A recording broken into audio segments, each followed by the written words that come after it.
ওয়ালা তুশরিকু বিহি শাইআ। বান্দা ইবাদত বন্দেগী করার সময় সাবধান, আমার সাথে তুমি কাউকে শরীক করবা না। পৃথিবীর মালিক আল্লাহ, ইবাদত করব কার? বলেন কার? আল্লাহ। গ্রামের ভাষায়, আমাদের গ্রামের ভাষায় যেটাকে বলা হয় নুন খাইবা জাত, এই তো মিলে গেছে, তাহলে বোঝা যা, বুঝতেছেন, নুন খাইবা জাত গুন গাইবা তার। আল্লাহ বলেন উবুদুল্লাহ ওয়ালা তুশরিকু বিহি শাইআ। বান্দা আমার ইবাদত বন্দেগী করার সাথে কাউকে শরীক করবা না।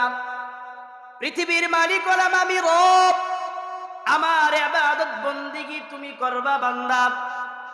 এই পৃথিবীর মালিক আমি, আমি তোমার হায়াতের মালিক, আমি তোমার রিজিকের মালিক, আমি সুস্থ দেনেওয়ালা, আমি অসুখ দেনেওয়ালা, সব কিছু ক্ষমতার মালিক। বান্দা আমার কাছে, তুমি যদি আমার কাছে চাও, আমি রব্বুল আলামিন তোমাকে দিয়া দিব। যেমন আমরা নামাজে পড়ি ইয়্যাকা না'বুদু ওয়া ইয়্যাকা নাস্তাঈন। আল্লাহ আমরা তোমার ইবাদত বন্দেগী করি, সাহায্য কার চাই? বলেন কার চাই? তোমারই সাহায্য চাই। ইবাদত বন্দেগীও তোমার করি, সাহায্য আবার কার চাই? তোমারই চাই। ফকিহ আবুল্লাহ সমরকন্দি বলেন যে একটা আয়াত আল্লাহ পাক রব্বুল আলামিন এইভাবে ইয়াদ করে দিয়েছেন। কি? আল্লাহ বলেন আনিশকুরলি ওয়ালিওয়ালিদাইক, আমার শুকর আদায় করো, আমার ইবাদত বন্দেগী করো এবং তোমার পিতা মাতার শুকর আদায় করো। সুবহানাল্লাহ। আমি যে দুনিয়াতে আসলাম, শুনতেছেন কথা? মনোযোগ দিয়ে। আমি যে দুনিয়াতে আসলাম অবশ্যই আসমান থেকে বাইঙ্গা পড়ছি, তাহলে কেমনে? মা বাবার মাধ্যমে। কেমনে? তাহলে আমি দুনিয়াতে আসার অবশ্যই একটা মাধ্যম আছে। আমি দুনিয়াতে আসার অবশ্যই একটা মাধ্যম আছে। মাধ্যমটা কি?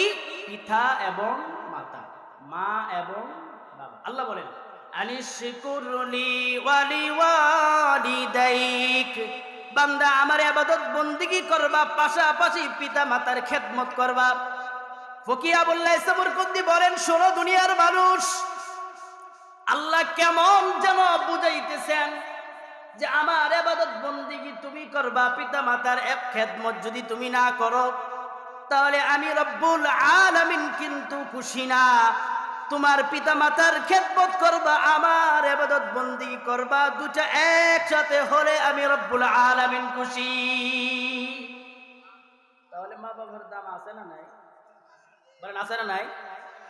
নবী আমার বলেন শোনো, হুমা জান্নাতুকা ওয়া নারুকা, পিতা এবং মাতাই জান্নাত, পিতা এবং মাতাই হলো জাহান্নাম। বান্দা তুমি যদি পিতা মাতার সেবা করো, পিতা মাতার সেবা শুশ্রূষা করো, তাদের খেদমত বান্দা তুমি যদি ভালো করে করো, আর পিতা মাতা যদি আমার কাছে দোয়া করে মাবুদ রে আমার সন্তান আমার উপর খুশি, ও মাবুদ আমি পিতা ও সন্তানের উপর খুশি।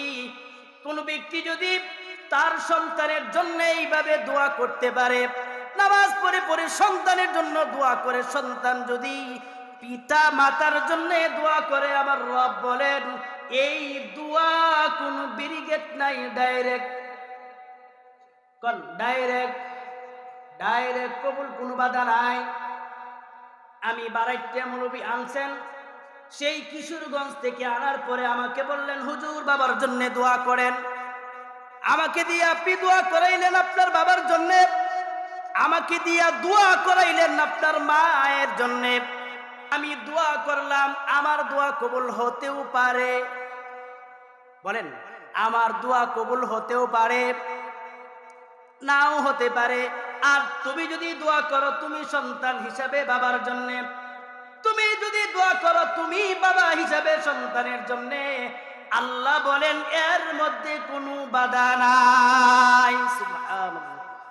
এই জন্য আল্লাহ বলেন আনিশকুরুলি ওয়ালি ওয়ালিদাইক, বান্দা তুমি আমার ইবাদত বন্দেগীর পাশাপাশি পিতা মাতার খেদমত করবা। তুমি যদি পিতা মাতার খেদমত করতে পারো, তুমি যদি পিতা মাতার উপর খুশি থাকতে পারো, পিতা মাতা তোমার উপর যদি খুশি হয়, আমি রব্বুল আলামিনের ইবাদত বন্দেগী যদি হয়, আমি রব্বুল আলামিন মাতা পিতার দুয়ার বদৌলতে তোমাকে জান্নাত দিয়া দিব।